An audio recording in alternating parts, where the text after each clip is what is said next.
Okay, so here it is, the Pavo20, the bigger brother to the Pico. Now the Pico did a pretty decent job capturing 4K images, but most pilots wanted a little bit more oomph in the power department, and the Pavo20 has said to solve that with larger motors, bigger propellers, and a larger and higher capacity battery. So let's open this up and see what's inside.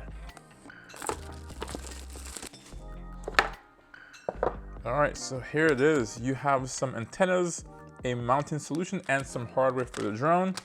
You also have an adapter here to connect to the flight controller and some spare propellers. And then you have something that's a little bit different here from the Pico. You have an LED strip on here, and you can install this on the drone if you want to. Besides that, you have your standard mount here for your DJI O3 camera. Very similar to the one on the Pico, just a little bit beefier. I can tell it's a little bit stronger compared to the, definitely larger than the one on the Pico. And here it is, the Pavo20. Wow, this thing looks pretty good. We'll take a look at that in greater detail. And all you have down here is the QR codes to go to their social media or to get the actual user manual for this drone. Wow. Okay, so here it is, the Pavo20, and this thing looks very similar to the Pico actually. You can see the size difference on here. Before we let's just weigh these and see how much different is it. And the Pavo Pico with no VTX, but we do have the actual cage on here. That weighs 34 grams, not too bad. Altogether, this thing here weighs around under 100 grams. And here is the Pavo20 with the same, and that's 53 grams, so not too bad. Okay, so let's take a closer look at the Pavo20 here. And the first thing you notice here are these ducts. They're a little bit bigger, as well as these larger motors and propellers. No longer do we have a tri-blade propeller. We do not have a bi-blade. It still is a pusher configuration, but you can tell this thing here is scaled up a little bit more, a little bit chunkier. You do still have this PA12 plastic on here, and I really haven't had any issues with this. Now, if you do happen to break this frame here, BetaFPV, just like the Pavo Pico, does offer some others in different colors on here. We have a smoke gray as well as a light blue color on here. So if you do want to build one for yourself, they do sell the frame separately.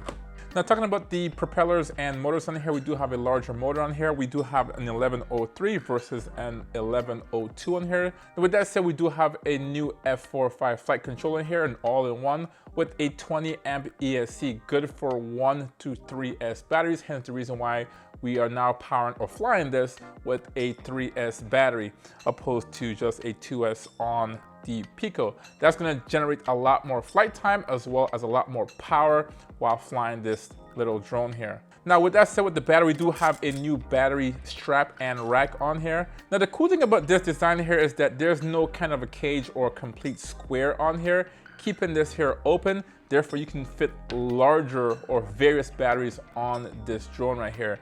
And we can use both a small one. In fact, you can actually stack them if you want to. But the whole point here is that you're not limited to a few batteries, now open to a lot more batteries with this drone.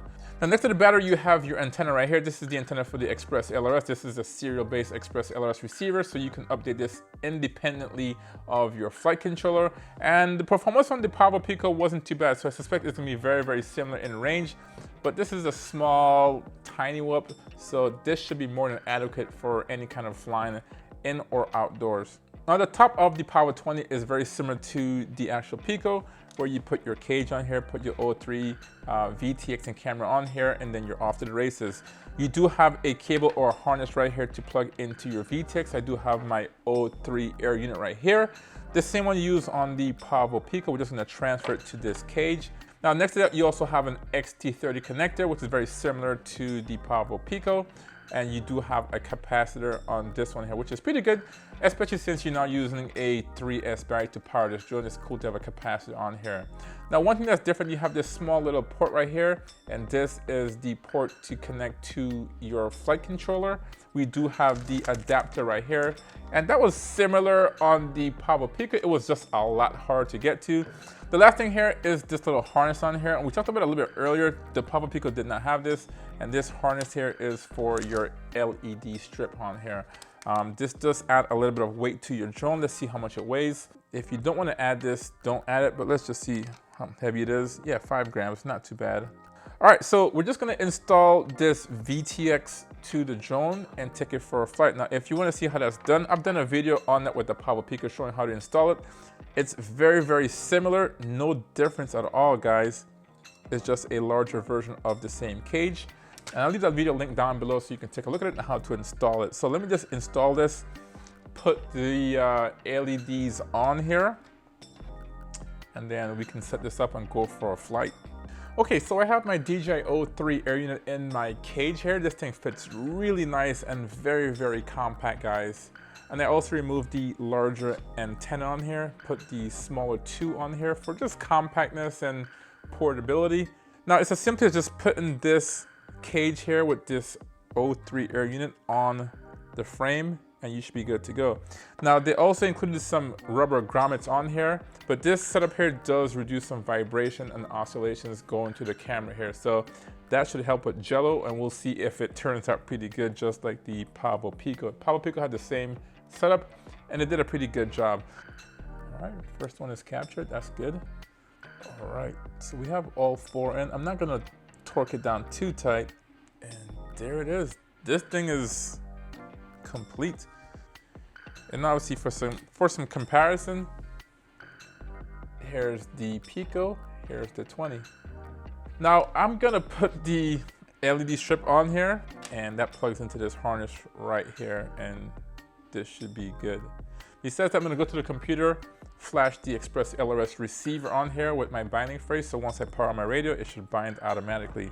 So I'm gonna do that, and then we're gonna go for a flight. Okay, so we're back from our flight test, and the Pavo20 did a pretty amazing job. Now, for the most part, I flew this drone outdoors with winds between 5 and 10 miles an hour, and this thing did a pretty good job. Never once did this thing freak out, and it provided pretty smooth cinematic images, just like the Pavo Pico as of the past.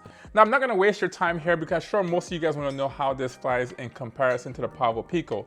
Well, this thing flies very, very similarly to the Pico, with the exception that this thing has a lot more power, making this thing fly faster and easy to recover from aggressive maneuvers. So say, for example, I'm doing a dive or following a quick and fast object, then this thing has so much more power, more torque, a lot more thrust, and this thing can recover a lot easier. So with that said, I was fine with a lot less throttle throughout my maneuvers, and it required a little bit less planning than the Pavo Pico. So with this thing here, if I'm doing a maneuver and I see an obstacle, I would have to react a lot sooner. Or if I'm diving, I would have to get on the throttle a lot more sooner, requiring a little bit more planning. Now, besides that, this drone here is just a little bit louder than the Pavo Pico, which makes sense. It is a little bit bigger drone. It has larger motors and also larger propellers. So if you're trying to be a little bit inconspicuous in public, this one does give you that traditional Cinewhoop whine. Now, talking about the larger motors and larger propellers on this drone, we also have a larger battery source on here. Now, this one here is powered by a 3S power source. I did fly this with two different batteries, a 550 milliamp hour and a 720 milliamp hour 3S batteries. That's what it was designed for, and that gave me a lot more power compared to the Pico. Now with that, I did get around 5.5 to 6 minutes with the 720, and between 5 and 5.5 minutes with the 550 as well. Now that's with mixed flying. I'm sure you can get a little bit longer flight times if you're flying this indoors with no wind and flying this drone the way it was designed to be, which was cinematic flying. Now talking about the battery, as you can see under here, the battery tray is a big difference compared to the Pico. And you can put pretty much any size battery on this drone. I do love this ability to have this strap on here. And guys, I can swap these batteries pretty quickly and not have to worry about so much the dimensions of the battery since it's a strap on here. So pretty good move by BetaFPV on the battery department. Now, as far as the image coming from the Pavo Pico, which is why you're probably getting a Cinewhoop or a TinyWhoop, is to capture smooth cinematic 4 images or 4K images. It kind of blew me away. It was that easy, guys. Now, I said it because this one here, you saw me install this canopy on here. All I did was just mount this canopy to the frame, and that was it. I didn't do any finagling, any tweaking, any modifications, and it delivered that great of a performance. Now, I didn't have any issues with the Pavo Pico as well, but this one was a little bit more delicate. Whether do I mount the camera in the upper hole or the lower hole? There's only 2 holes here opposed to the 4 in this one. It's more definitive on this one. There's less tweaking, less modifications. Although I had no issues with the Pico, this one was just straightforward, and straight out of the box I got that image, guys. So I'm really impressed with it. It did a really good job. Now, having said all that, there are some things to consider with this drone. And I don't know if BetaFPV noticed that. I'm sure they did. There were some testers for this drone as well. And the biggest thing is, while flying this camera here in the widest field of view, the props and the prop guards are in the view of the image. Now, the reason you get a CineWhip is to capture smooth cinematic 4K images. You want your customer or your audience to not know what or how you're capturing the image. So to have this show up in view doesn't really give you a smooth cinematic feeling.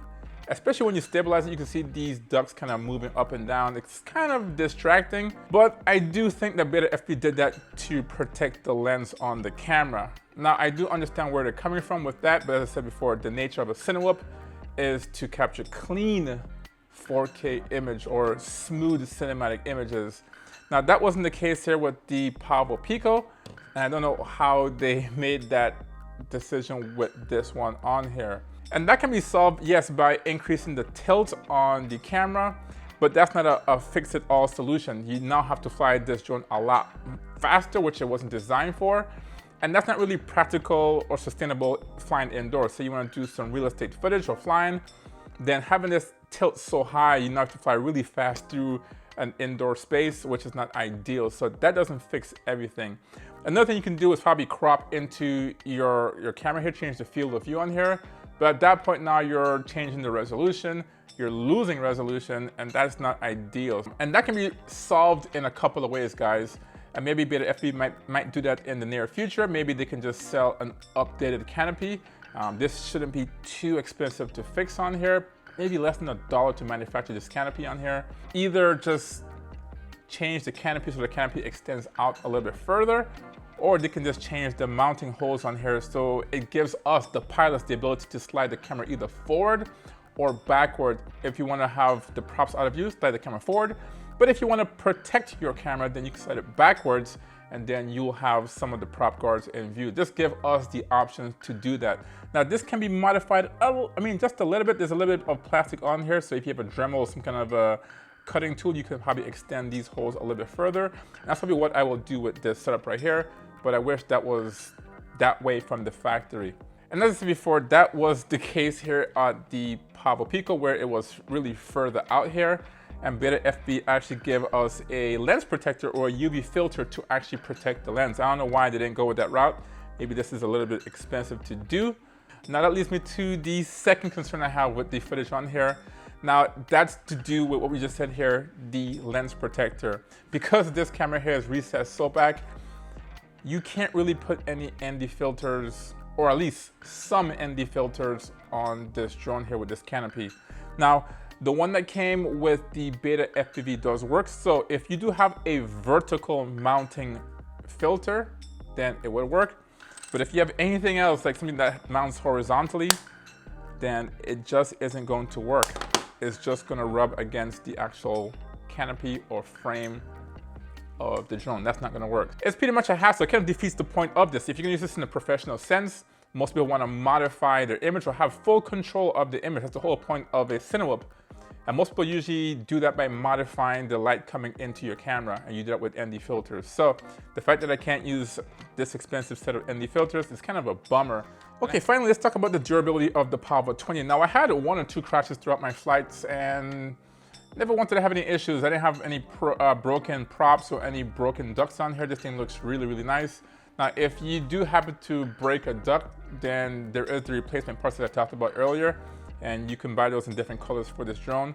But for right now, this has held up pretty well. This PA12 plastic is a little bit tougher and bigger than the one on the Pavo Pico, significantly bigger, and it is definitely stronger than the Pico. Now, having said that, the aesthetics of this drone here is really, really nice. I said, initially in the introduction that, the Pico was kind of a